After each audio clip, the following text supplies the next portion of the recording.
दोस्तों, कहानी के दूसरे भाग में आपने पढ़ा। सुरेश छत पर कोठरी में सोने की कोशिश कर रहा था। तभी उसकी बहू रजनी वहां आ जाती है। रात के घनघोर अंधेरे में वो सुरेश को अपना पति समझकर वो सब करती है। सुरेश के लाख प्रयासों के बावजूद भी वो उसे और अपने आप को रोक नहीं पाता। उस बंद कमरे में सब कुछ थम जाने के बाद वो चुपके से बाहर निकलकर नीचे कहीं सो जाता है। अब आगे सुरेश चोरों की तरह दबे पांव नीचे उतरा और गेंदों के ढेर में से गद्दा और तकिया निकालकर मेहमानों के बीच बिछाकर लेट गया। उसके मन में तरह तरह की आशंकाएं और तनाव था। बहू के साथ वो सब करने का अब उसे कोई पछतावा नहीं था, क्योंकि वो भी जानता था कि उसने जानबूझकर ऐसा नहीं किया था। जो कुछ भी हुआ वो परिस्थितिवश ही हुआ था, पर हाँ, उसे इस बात का अफसोस जरूर हो रहा था। वो सोने का प्रयास तो कर रहा था, परंतु उसे नींद नहीं आ रही थी। कभी नींद का एक झोंका सा आता भी, लेकिन नींद उड़ जाती।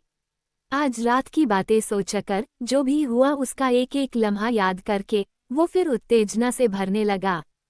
फिर भी उसने उन विचारों से जैसे तैसे अपना ध्यान हटाया और अपने बेटे राहुल के बारे में सोचने लगा।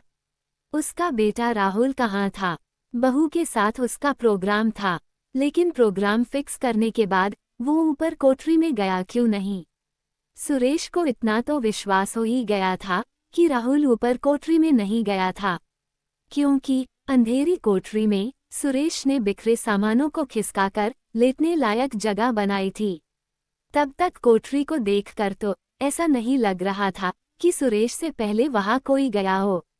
फिर कहाँ था राहुल? दूसरा टेंशन उसके दिमाग में ये था कि उसकी बहू रजनी को क्या सचमुच पता नहीं चल पाया था कि वो किसके साथ थी। सुरेश ने फिर सोचा कि अगर रजनी ने राहुल से रात की बात छेड़ी होगी तो अब तक तो भेद खुल ही गया होगा। अगर राहुल ही पहले रजनी को ये बता दे कि वो किसी कारणवश उससे नहीं मिल पाया था, तो रजनी भी कुछ नहीं बताने वाली राहुल को। लेकिन फिर रजनी के मन में ये चिंता सताएगी कि अगर उसका पति नहीं था तो फिर उस अंधेरे कमरे में कौन था। और उससे भी ज्यादा उसे चिंता इस बात की हो जाएगी कि उसके साथ वो सब करने वाला तो उसे पहचानता है, लेकिन वो उसे नहीं पहचान सकी। अब मेहमानों से भरे इस घर में कई सारे आदमी हैं, तो फिर कौन होगा वो? और अब वो आदमी दिन में उसे देखकर कैसे मन ही मन खुश हो रहा होगा। ना जाने वो कौन होगा, वो कैसे सबके सामने आंख उठाकर चल पाएगी, इत्यादि इत्यादि और भी कई सारी बातें सुरेश के मन में चल रही थी। इन्हीं चिंताओं के कारण वो सो नहीं पाया। सुरेश सुबह 5 बजे ही उठ गया और रोज की तरह फ्रेश होकर मॉर्निंग वॉक पर निकल गया। वापस लौटकर रोज की तरह स्नान ध्यान करते करते उसे 7 बज गए। फिर उसने राहुल की तलाश करने का निश्चय किया कि रात भर राहुल कहाँ था। तभी उसे उसकी पत्नी सुमन आती दिखाई दी। उसे देखते ही सुरेश के मन में किसी चोर जैसा डर लगा। आखिर उसने जिंदगी में पहली बार अपनी पत्नी से बेवफाई की थी। अरे मोहतरमा, कुछ चाय वाय पिलवा दो यार, कब से इसी इंतजार में बैठा हूँ। सुरेश ने मुस्कुराने की कोशिश करते हुए सुमन से चाय की फरमाइश की। चाय रजनी बना रही है, अभी लाती ही होगी, सुमन बोली। अच्छा, तो ये बात थी। शादी में राहुल के उम्र के कई रिश्तेदार भी आए थे।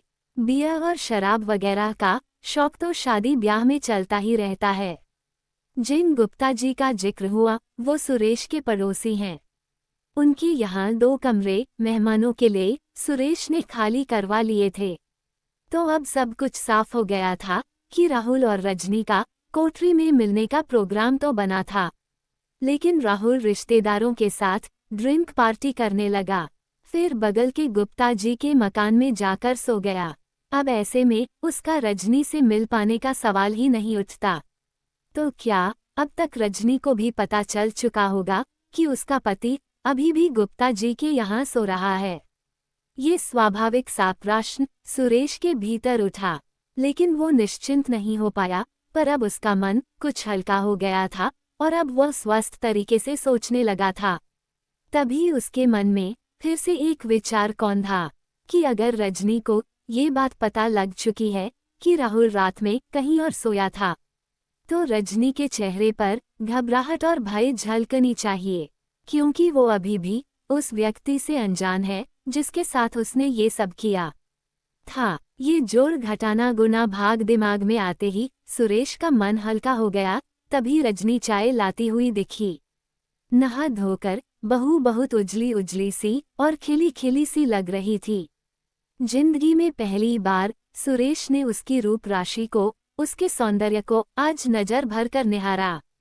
5.5 फुट की हाइट लिए, तना हुआ गोरा गुलाबी शरीर, गोल और मासूम सा मनमोहक चेहरा, भरे भरे गाल, शहद जैसे होठ जिससे रस टपकने ही वाला हो।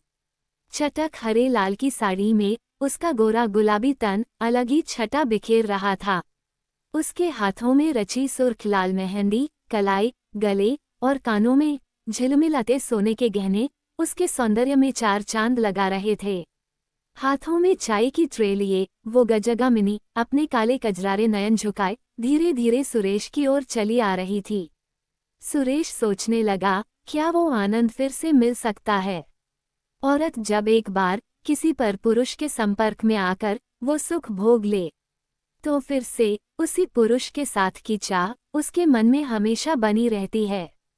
सुरेश को विश्वास था कि बस इशारा करने भर की देर है और वो तुरंत राजी हो जाएगी।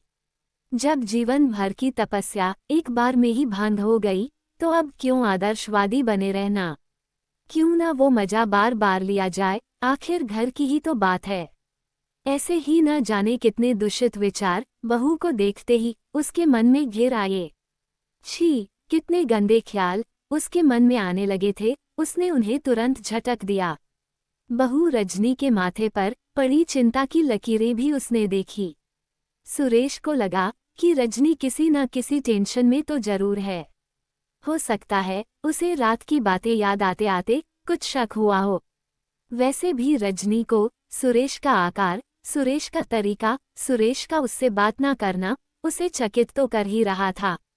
शायद जोश जोश में वो उसे अपना पति ही समझती रही और बाद में शांत चित्त से विचार करने पर उसको शक हो गया हो। कारण जो भी रहा हो, पर सुरेश को वो अब थोड़ी सी असामान्य और टेंशन में लग रही थी। नमस्ते पापा जी, लीजिए आपकी चाय। बहू रोज की तरह आत्मीयता से उसके चरण स्पर्श कर बोली। सदा खुश रहो रजनी बेटा। सुरेश ने भी हमेशा की तरह उसके सर को छूकर उसे आशीर्वाद दिया और चाय पीने लगा। जल्दी ही सुरेश को ये ख्याल आया कि अभी कुछ देर बाद ही रजनी को इस बात का पता चलना ही है कि राहुल रात भर कहाँ था। फिर ना जाने उसके मन मस्तिष्क पर क्या गुजरेगी। फिर तो उसे घर के सारे पुरुष और रिश्तेदार गलत ही नजर आएंगे। वो सबको देखकर तो यही सोचेगी कि पिछली रात ना जाने किसने उसके साथ वो सब किया। कितना दुख होगा बेचारी को। फिर तो वो किसी से भी नजर नहीं मिला पाएगी। मन में ऐसे विचार आते ही सुरेश खुद टेंशन में आ गया, क्योंकि अपनी बहुरानी को ऐसी बदहवास हालत में देखना उसे कतई गवारा नहीं था। ऐसे तो ना जाने इस बेचारी का क्या हाल हो जाएगा। अब जल्द से जल्द उसे कोई निर्णय तो लेना ही होगा। कहानी जारी रहेगी।